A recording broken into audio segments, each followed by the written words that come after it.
Hey, it's Frank from OxygenGuy.com. The question we have for today is used medical equipment safe? I actually get this question a lot in different emails and comments and running into people on the street.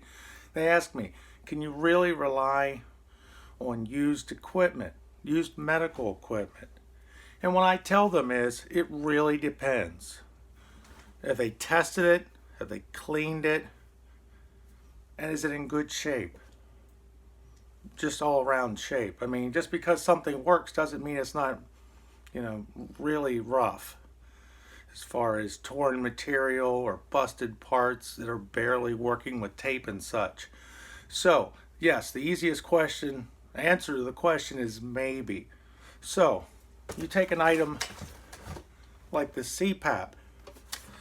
This here is in good working order. It's been tested, it's been cleaned, it's a good piece of equipment.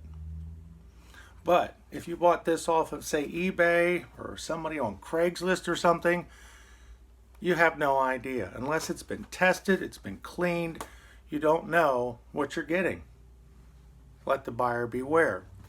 So what I would say is, if you're going to buy something, do it with that in mind. What you want to do is you want to have it tested by a professional that knows what they're doing, and you'd want to have the settings, if it requires settings, to be set for your prescription. But otherwise, I would strongly urge you to buy it from a professional that knows what they're doing. Even with something like a wheelchair or something, you want to make sure that it's structurally sound. I mean, you are on this 24/7 getting from place to place. You want to make sure you have a decent piece of equipment. So, with that being the case, there it is. Real simple, real easy. You want a clean, good piece of equipment from someone that knows what they're doing and would hopefully stand behind their product if there's something wrong, so you can make sure you're not getting ripped off. There it is in a nutshell. I'm Frank, OxygenGuy.com. If you like this video, please give me a thumbs up, and you have a great day. Thank you.